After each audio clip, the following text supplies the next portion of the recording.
Real Madrid need to sign Florian Wirtz now more than ever. So, a lot of people believe that Florian Wirtz is not right for Real Madrid. They believe that the money should be deployed on other players, and this is simply not the case.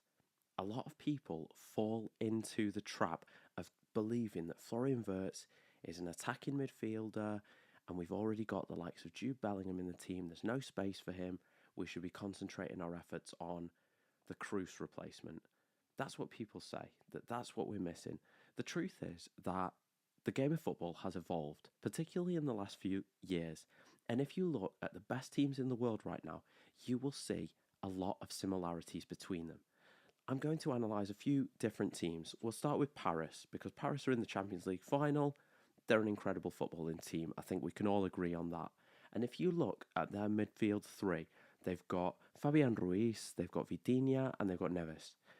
All three of them are ball-playing midfielders. They are capable of retaining the ball. They're capable of playing a pass forward, unlocking a defence. They're incredible footballers. However, where is the Makelele? Where is the traditional six? The destroyer? The Lassana Diarra?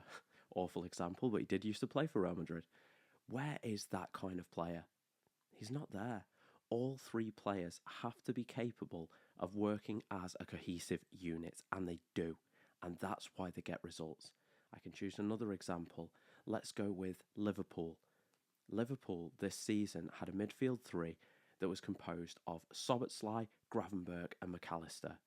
And of those three, you would not argue that any of them was a defensive six. They were all capable of rotating their positions. When one goes forward, another covers. They work and they adapt as a unit. And that's their strength. Look at Barcelona. I have to use this example because they've battered us time and time again this season. Look at their midfield three. Pedri, Olmo and Frenkie de Jong.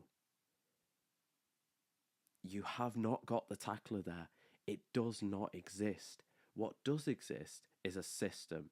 It's a system that realises that you have to press high up the pitch, that when one goes, the other drops, or if they go, they hunt in packs. That's modern football. Modern football is being able to adapt, is being fast and dynamic in the middle of the park.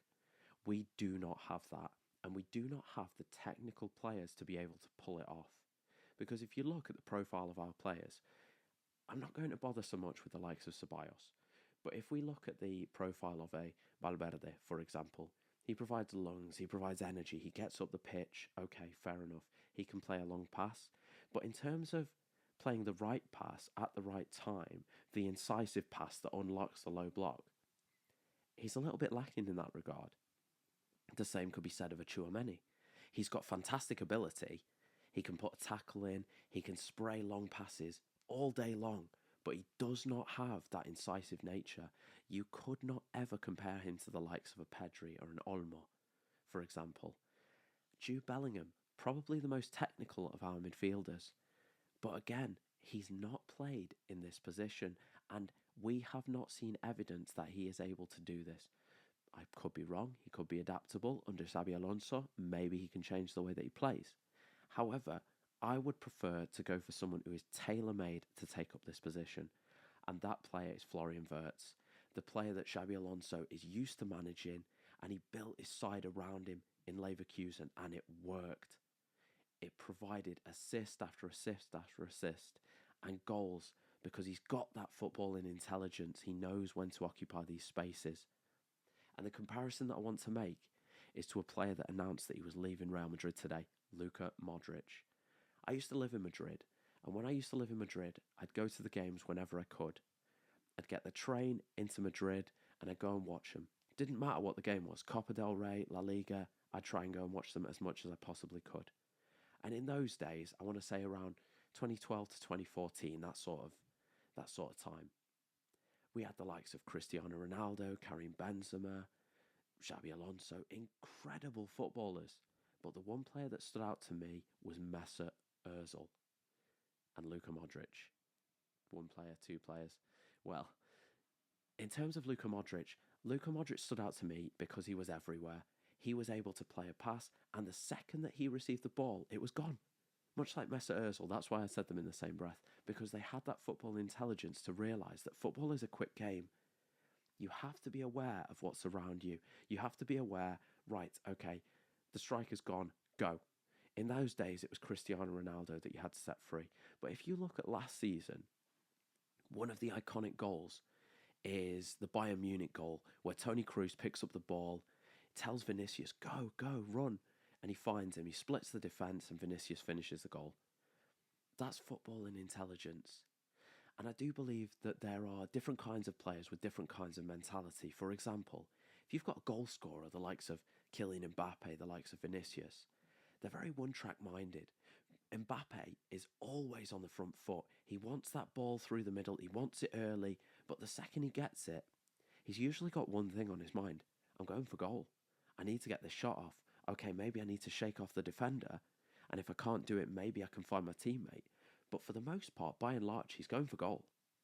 Whereas this player, the person who can link the play together, they have no problem playing the extra pass, the extra 2 passes, 3 passes, 4 passes, because they know that that's what the team needs in that moment. They've got this footballing intelligence. If you look at the Barcelona games, let's take the most recent one where Real Madrid were 2-0 up. One of the problems there, if you're a team that's 2-0 up, keep the ball. You know that the opposition are going to come after you. You know that they're going to press you. You need to be press resistant. You need to be able to relieve that pressure.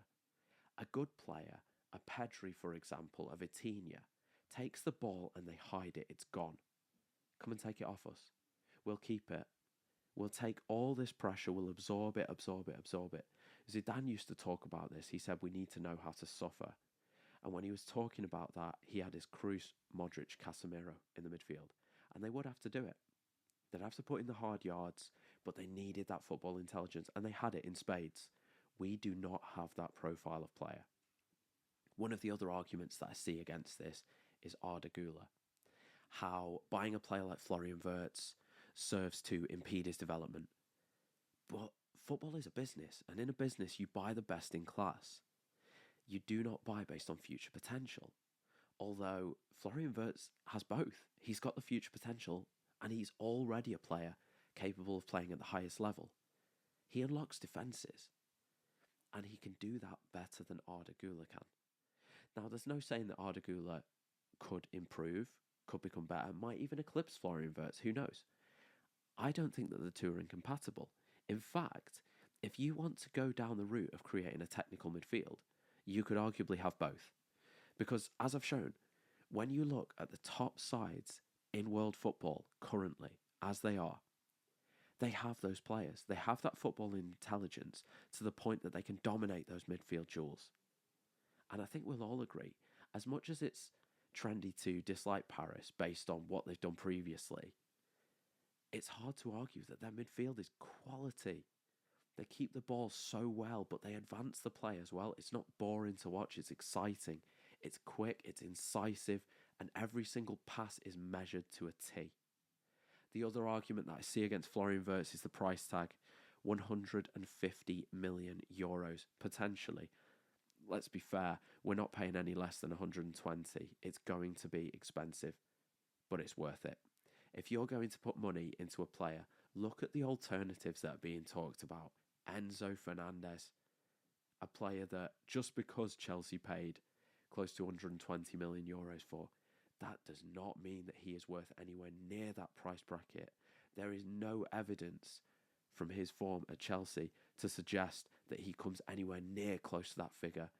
And when you see stories saying Madrid are interested in a Galactico, in what world is he a Galactico?